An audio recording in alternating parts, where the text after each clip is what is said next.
মুসা আলাইহিস সালাম আল্লাহর সাথে সরাসরি কথা বলতেন। ওয়াকাল্লামাল্লাহু মুসা তাকলিমা। সুবহানাল্লাহ পড়েন, আওয়াজ তুলে সবাই বলেন সুবহানাল্লাহ।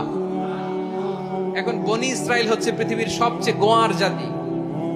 তারা বলে, মুসা তুমি যে আল্লাহর সাথে কথা বলো আমরা তো দেখি না, তুমি যে কথা বলো আমরা তো শুনি না, তো কি করতে হবে? বনি ইসরাইল বলে, আমাদের মধ্য থেকে 70 জন নিয়ে যাইতে হবে তোর পারে।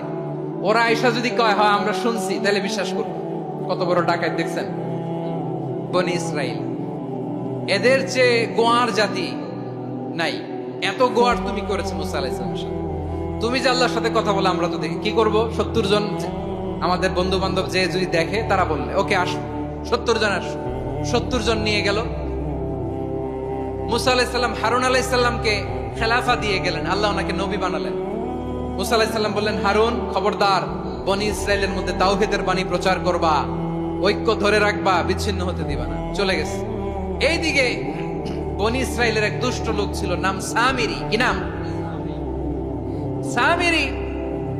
সে সবাইরে বলল, তোমাদের স্বর্ণগুলো ফালাও। স্বর্ণগুলো ফেললো। বনি ইসরাইলের স্বর্ণগুলোকে গলিয়ে সে একটা গরুর বাচ্চা বানালো। গোবৎস। কিসের বাচ্চা? দেখেন গরুর পূজা কিভাবে শুরু হয় পৃথিবীতে প্রথম। গোবৎস পূজা, গরুর বাচ্চার পূজা কিভাবে। সে স্বর্ণ গলিয়ে